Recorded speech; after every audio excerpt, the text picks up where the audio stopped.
This sound file contains the spoken word version of a Wikipedia article on the 1958 Tybee Island mid-air collision. It is recorded by user S. Whistler, and the material was recorded on the 25th of April 2012. The 1958 Tybee Island mid-air collision, from Wikipedia, the free encyclopedia at en.wikipedia.org.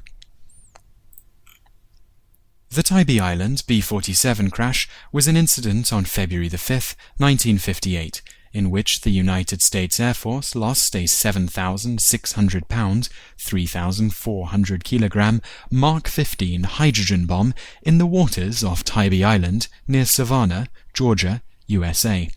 During a practice exercise, the B-47 bomber carrying it collided in mid-air with an F-86 fighter plane.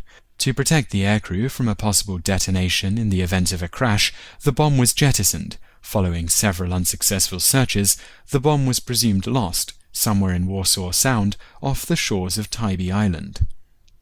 Contents: 1. Accident. 2. Bomb. 3. Recovery efforts. 4. Ongoing concerns. Accident. The B-47 bomber was on a simulated combat mission from Homestead Air Force Base in Florida. It was carrying a single 7,600-pound, 3,400-kilogram bomb. At about 2 a.m., the B-47 collided with an F-86. The F-86 crashed after the pilot ejected from the plane, but the B-47, despite being damaged, remained airborne, albeit barely. The crew requested permission to jettison the bomb in order to reduce weight and prevent the bomb from exploding during an emergency landing.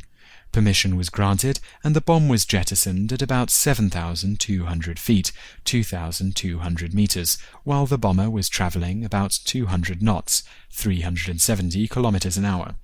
The crew did not see an explosion when the bomb struck the sea.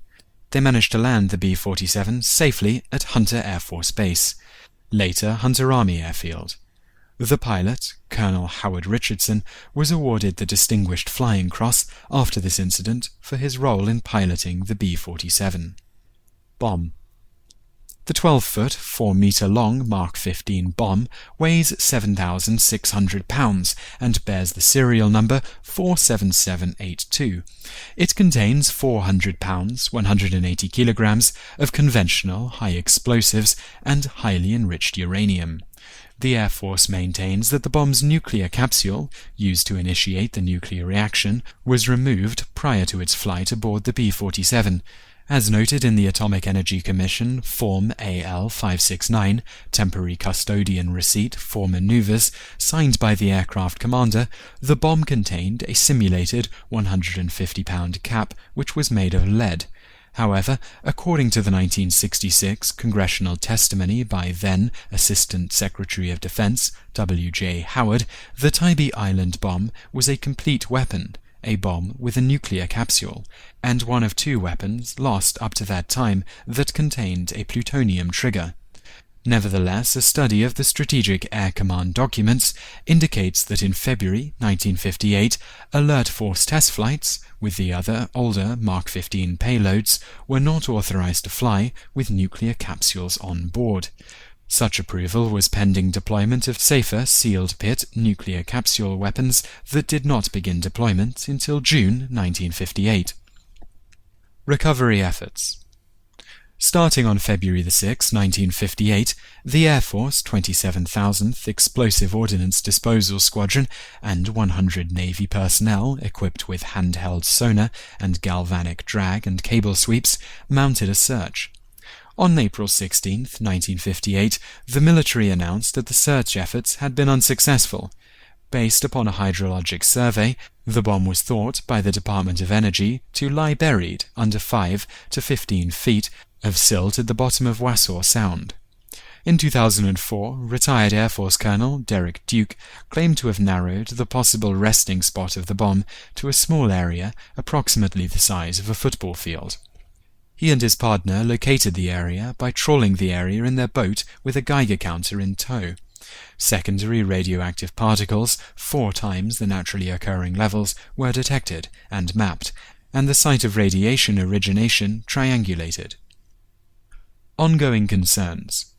The risk of corrosion of the alloy casing of the bomb is less if it is completely covered in sand, but if part of the alloy casing of the bomb is exposed to seawater due to the shifting strata in which it is buried, rapid corrosion could occur, as demonstrated in simulation experiments. Eventually, the highly enriched uranium could be leached out of the device and enter the aquifer that surrounds the continental shelf in this area. Storms, hurricanes, and strong currents frequently changed the sands of the continental shelf near Tybee Island. To date, no undue levels of unnatural radioactive contamination, over and above the already high levels thought to be due to monazite, a locally occurring sand which is naturally high in radiation, have been detected in the Upper Floridian aquifer by the Georgia Department of Natural Resources. This event, as well as the 1956 B-47 disappearance, were the basis for the NCIS episode Broken Arrow, which aired in 2010.